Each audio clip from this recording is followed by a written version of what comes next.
ওম নমঃ শিবায় বন্ধুরা, কেমন আছো তোমরা সবাই? আমি লাস্ট ভিডিওতে স্পিরিচুয়ালিটি নিয়ে তোমাদেরকে কথা বলেছিলাম। তোমরা যদি আমার লাস্ট ভিডিওসগুলো একটু চেক আউট করো তাহলে কিন্তু তোমরা বুঝে যাবে। তোমাদেরকে আমি আজকে একটা ছোট এক্সাম্পল দিয়ে শুরু করি। যে অনেকে ভাবে স্পিরিচুয়ালিটি মানে হচ্ছে পুজো পাঠ করা, মানে অফকোর্স রিলিজিয়াসলি পুজো পাঠ করা এবং ভগবানকে মানা। অবশ্যই সেটা আছে, কারণ ভগবান যদি না হয়, আমাদের গড যদি না হয়, আমাদের সোর্স যদি না হয়, তাকে যদি আমরা নাই মানি তাহলে আমরা সঠিক পথে চলতে পারবো না। কিন্তু স্পিরিচুয়ালিটির ফার্স্ট টার্মটা যেটা আমি তোমাদের বলেছিলাম, স্পিরিচুয়ালিটি মিনস ফার্স্ট টার্ম হচ্ছে আমাদের স্পিরিট, সেটা হচ্ছে সোল।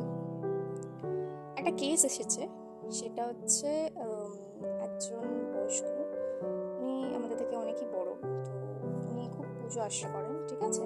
সকালবেলা যেমন ঘুম থেকে ওঠেন তিনি, তেমনই সে ঘুম থেকে উঠেছেন, সকাল 5টার সময় ঘুম থেকে উঠেছেন, দেন আফটার পুজো আশা করেন, তারপর যেমন অ্যাজ অলওয়েজ করে কাজ বাজ করে তারপর উনি প্রত্যেক দিন মন্দির যান, বা উনি গুরুদুয়ারা যান অ্যাকচুয়ালি বিকেলবেলা করে। তো যেমন তার যতটা করার সে করছে তার অনুযায়ী, যে না সে একটা পারফেক্ট লাইনে আছে, পারফেক্ট জোনে আছে, যে আফটার অল সে একটা পারফেক্ট ওয়েতেই চলছে টুয়ার্ড স্পিরিচুয়ালিটি, বা সে স্পিরিচুয়ালিটি ফলো করছে সেটা সে মনে করে। কিন্তু না, এখানেই হয়ে গেছে প্রবলেম, জানো তো। স্পিরিচুয়ালিটি আসল মিনিংটা হচ্ছে নিজের সোলের সঙ্গে জোড়া। স্পিরিচুয়ালিটি কি? স্পিরিচুয়ালিটি হচ্ছে আমাদের সোর্স, যে নাকি আমাদেরকে বানিয়েছে, তার সঙ্গে 24 ঘন্টা থাকা। এবার তুমি ভাবছো যে 24 ঘন্টা কিভাবে থাকবো, আমরা কি 24 ঘন্টা মন্দিরে বসে থাকবো? নো, তুমি 24টা ঘন্টা তুমি তাকে নিজের ভেতরে যতক্ষণ না ফিল করতে পারো, তুমি 24টা ঘন্টা যদি তাকে নিজের ভেতরে ফিলই না করতে পারো, তাহলে ওটা কিসের স্পিরিচুয়ালিটি? এদিকে তুমি ঠাকুরকে পুজো করছো, বা কোরআন পড়ছো, বা দরগা যাচ্ছ, যেখানেই যাও, কিন্তু তুমি কাম, ক্রোধ, লোভ, মোহ, অহংকার এইসবের মধ্যে তুমি এখনো ফেসে আছো, তাহলে তুমি কি করলে?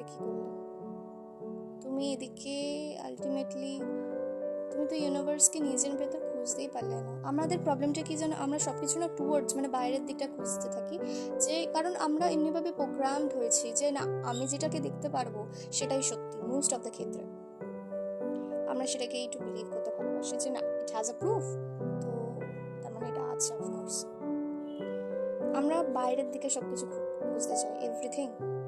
তাই জন্য আমরা মন্দিরে চলে যাই, মসজিদে চলে যাই, যে না আমরা সারাক্ষণ আমরা তাদেরকে চোখের সামনে দেখতে পাচ্ছি, ইট মিনস দে আর দেয়ার। মানে কি, আমরা নিজেদেরকে স্যাটিসফাইড করছি যে না আমরা তো পুজো আশা করছি, তার মানে সে সেখানেই আছে।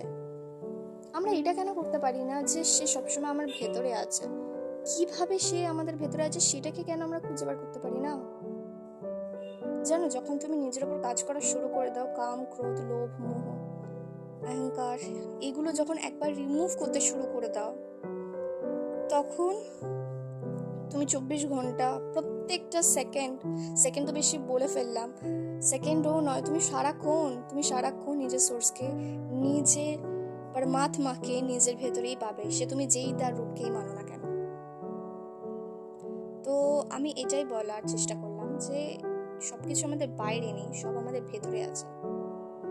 যখন তুমি একবার নিজের ভেতরে স্যাটিসফাইড হয়ে যাবে, তখন তোমার বাইরের ভ্যালিডেশনের কোনো প্রয়োজনই পড়বে না, যে আমি কি করবেও কি না করব। বিশ্বাস করো, তোমরা এমন একটা শান্তি পাবে, এমন একটা পিস পাবে, যেটা আমি তোমাদেরকে আগেও বলেছিলাম, যে পিস আমাদের সোলের ফুড।